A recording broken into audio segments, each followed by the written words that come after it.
Friends, welcome all of you मार्गदर्शन the learning world में। प्रस्तुत है यूथ कंपटीशन नागरिक साथ श्रृंखला का प्रैक्टिस सेट। यह वीडियो सीरीज विशेष रूप से उत्तर प्रदेश माध्यमिक शिक्षा सेवा चयन बोर्ड, उत्तर प्रदेश लोक सेवा आयोग एवं अन्य परीक्षा संस्थानों द्वारा आयोजित TGT, PGT, GIC, GDC, LT grade, net, set, JRF परीक्षा की दृष्टि से अत्यधिक महत्वपूर्ण है। यह वीडियो अंतर्राष्ट्रीय राजनीति श्रृंखला का दूसरा भाग है। तो चलिए शुरू करते हैं आज का वीडियो। पहला प्रश्न है, यथार्थवादी अंतर्राष्ट्रीय व्यवस्था का गठन करते हैं किस आधार पर? ऑप्शंस हैं युद्ध सहकारिता के आधार पर, आदर्श के आधार पर, अराजकता के आधार पर या फिर क्रियाहीनता के आधार पर। यथार्थवादी अंतर्राष्ट्रीय व्यवस्था का गठन अराजकता के आधार पर करते हैं।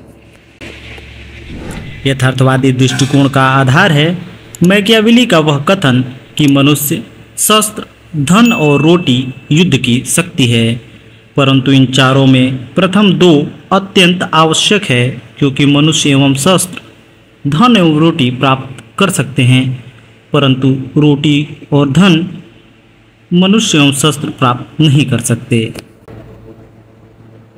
दूसरा प्रश्न है, अंतर्राष्ट्रीय संबंधों में शक्ति क्या होती है? आपके ऑप्शंस है शक्ति निरंकुश होती है, सापेक्ष होती है, अपरिमित होती है या फिर परिमित होती है। तो सही उत्तर होगा अंतर्राष्ट्रीय राजनीति में शक्ति सापेक्ष होती है। अंतर्राष्ट्रीय संबंधों में शक्ति सापेक्ष है। अंतर्राष्ट्रीय राजनीति में हम जिस शक्ति की चर्चा करते हैं वह राजनीतिक शक्ति है। राजनीतिक शक्ति से अभिप्राय है अन्य मनुष्यों के कार्यों एवं मस्तिष्क पर नियंत्रण। क्वेश्चन नंबर 3 है, कैप्लान के व्यवस्था दृष्टिकोण में विश्वव्यापी नायक कौन सा राष्ट्र है? तो कैप्लान की व्यवस्था दृष्टिकोण में विश्वव्यापी नायक होता है यूएसए यानी संयुक्त राज्य अमेरिका। अंतर्राष्ट्रीय क्षेत्र में व्यवस्था उपागम को लोकप्रिय बनाने में मार्टिन कैप्लान का विशेष हाथ रहा है। शक्ति राजनीति की धारणा को स्वीकार करते हुए उन्होंने अंतर्राष्ट्रीय व्यवस्था की कुछ विशिष्ट आत्मनियामक विशेषताएं बतलाई हैं। क्वेश्चन नंबर 4 है, कथन और कारण से संबंधित। कथन है संयुक्त सुरक्षा मृगतृष्णा है, तो कथन तो सही है। कारण है राज्यों को भय की सामान्य अनुभूति नहीं है, तो कारण तो गलत दिया हुआ है। तो इसके अनुसार ऑप्शन सी कथन सही है और कारण गलत है। संयुक्त राष्ट्र सुरक्षा मृगतृष्णा यानी धोखा है, यह सही है, जबकि राज्यों को भय की सामान्य अनुभूति नहीं है, ये कथन असत्य है, क्योंकि सभी राष्ट्र सुरक्षा के प्रति सदैव सचेत रहते हैं। अगला प्रश्न है क्वेश्चन नंबर 5, कैदी का दृष्टिगोचर संकट क्या उत्तेजित करता है? आपके ऑप्शंस है हथियारों का दौड़, हथियारों का नियंत्रण, निशस्त्रीकरण या फिर शांति। तो कैदी का दृष्टिगोचर संकट उत्तेजित करता है हथियारों के दौड़ को। हथियारों की होड़ के पीछे प्रमुख कारण है विभिन्न देशों के बीच विवाद, जैसे सीमा विवाद, शरणार्थियों को लेकर विवाद इत्यादि।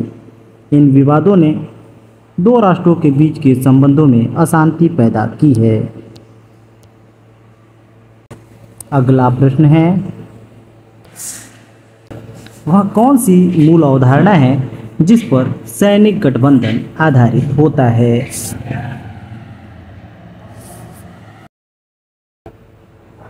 तो मूल अवधारणा है सहकारी सुरक्षा।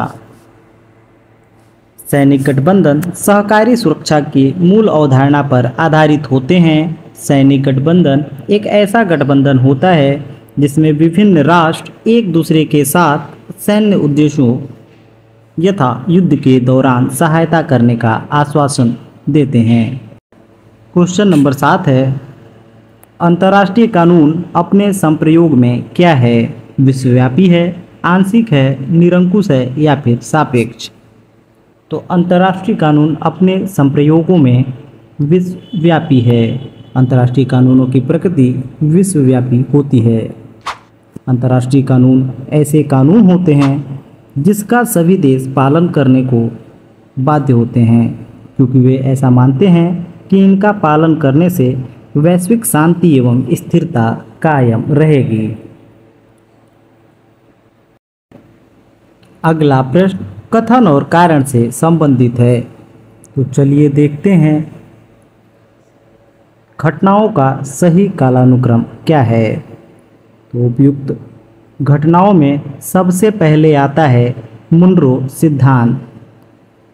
यह सिद्धांत पृथकतावादी नीति से संबंधित है, जो कि 1823 में आई थी। इसी संधि के कारण अमेरिका किसी भी युद्ध में सम्मिलित नहीं होता था। उसके बाद आता है ट्रूमैन सिद्धांत 1945 में, और ये सिद्धांत आया था सोवियत विस्तार को रोकने के लिए। फिर आता है ब्रेजनेव सिद्धांत। ये सीमित संप्रभुता से संबंधित सिद्धांत है, जो 1968 में आया था। और लास्ट में आता है ग्वाम सिद्धांत। ग्वाम सिद्धांत, जिसे निक्सन डॉक्ट्रिन के नाम से भी जाना जाता है, जो 1969 में आया था। मुनरो सिद्धांत को छोड़कर ये सभी तीनों सिद्धांत शीत युद्ध काल से संबंधित है। इस दौरान अमेरिका एवं सोवियत संघ अपने प्रभाव क्षेत्र में वृद्धि करने का प्रयास कर रहे थे, और यह घटनाएं उनके इसी प्रयास से संबंधित है। अगला प्रश्न है सूची 1 का सूची 2 से मिलान करना है। सूची 1 में लेखक और सूची 2 में पुस्तक दिए गए हैं। तो आइए देखते हैं। गेंट्स ने लिखा है शक्ति संतुलन।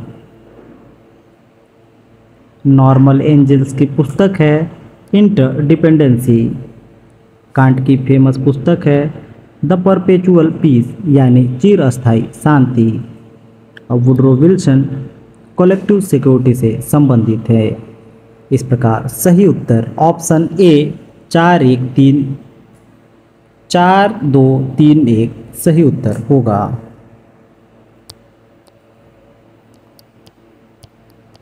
क्वेश्चन नंबर 10 है और इस वीडियो का अंतिम प्रश्न है। इस प्रश्न में भी घटनाओं को सही कालानुक्रम में लगाना है।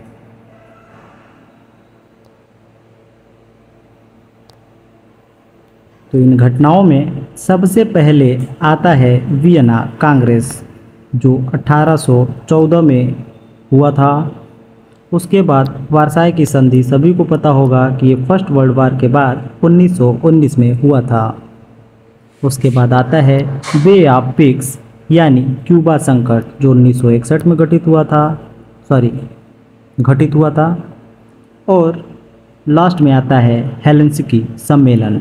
हेलेंसिकी सम्मेलन वियतनाम संकट से संबंधित है, जो 1975 में घटित हुई थी। ये घटनाएं वैश्विक स्तर पर निशस्त्रीकरण के प्रयास से संबंधित है। आज के लिए इतना ही, मिलते हैं अगले वीडियो में। तब तक के लिए नमस्कार।